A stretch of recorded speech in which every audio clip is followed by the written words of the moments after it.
Il s'appelle Gabriel Matzneff et c'est un nom que nous sommes nombreux à avoir découvert ces derniers jours. Un nom qui incarne ce monde qui a changé depuis l'éclatement de MeToo et la libération de la parole. Cet écrivain, ouvertement pédophile, aujourd'hui âgé de 83 ans, est décrit comme un prédateur par l'une des jeunes filles avec lesquelles il a entretenu une relation dans les années 80 alors qu'elle n'avait que 14 ans. Le livre de Vanessa Springora sortira jeudi, mais déjà, l'exhumation de certaines déclarations de Gabriel Matzneff alimente la polémique. À tel point que le secrétaire d'État à la protection de l'enfance disait hier au JDD avoir demandé à ses services de voir si des suites judiciaires pouvaient être envisagées contre l'écrivain et ses ouvrages. Une chose est sûre, ce sera compliqué. Salomé Legrand.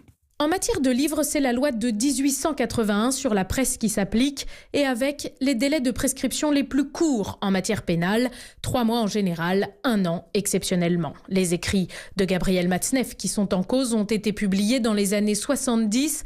Il n'y a donc rien à faire du point de vue judiciaire, sauf à ce qu'il soit réédité. Une nouvelle publication rouvrirait la prescription et permettrait à des victimes directes d'attaquer par exemple pour atteinte à la vie privée ou au ministère public ou à des associations de poursuivre pour apologie de crimes et délits, en l'occurrence la pédophilie. En l'absence de réédition, l'unique possibilité est administrative.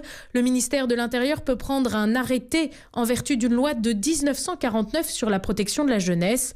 Le livre n'est alors pas censuré en soi, mais interdit de vente aux mineurs, parfois avec des interdictions complémentaires de l'exposer à la vue du public en le mettant en vitrine par exemple, ou d'en faire la publicité. Précision signée Salomé Legrand pour Europe 1 et dans un message envoyé à nos confrères du Parisien aujourd'hui en France, Gabriel Matzneff dénonce des attaques injustes à son encontre, défendant même la beauté de sa relation avec Vanessa Springora.